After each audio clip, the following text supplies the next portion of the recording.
Hi there, I'm Alicia Malone. Thanks for spending part of this Sunday here on TCM.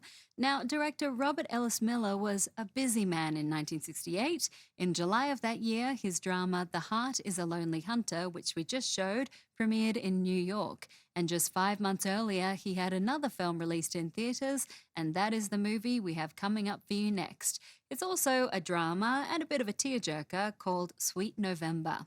Sandy Dennis stars as a bohemian woman who sublets apartments in New York. She decides to take in a new, shall we say, romantic roommate each month and try to rid them of what she considers their conformist hang-ups. Community service, don't you know? But things hit a snag when she falls for one of the men played by Anthony Newley.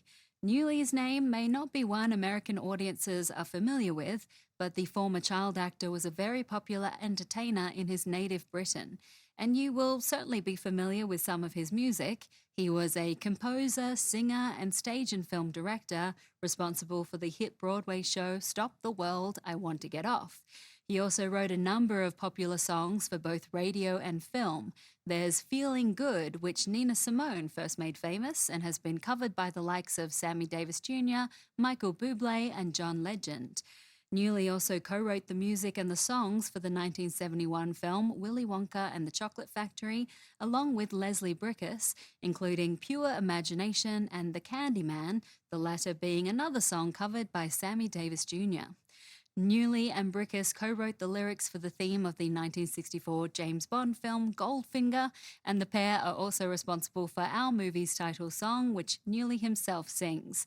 So let's get into it with a screenplay by Herman Raucher and filmed in Technicolor from Warner Brothers 7 Arts in 1968. This is Sweet November.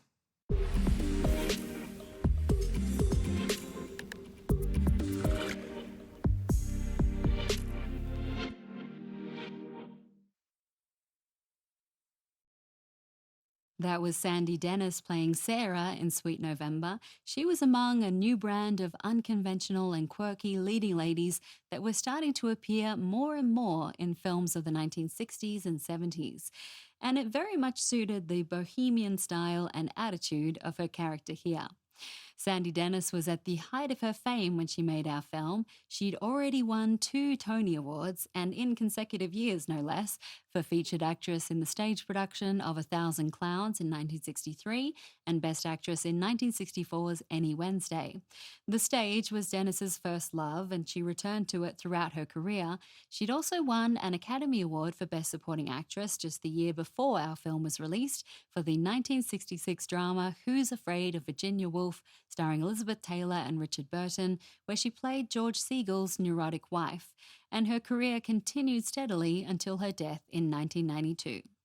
Well, that's it for me until TCM imports, but don't you go anywhere because we've got another classic film coming up for you next here on TCM, and as always, it's uncut and commercial-free.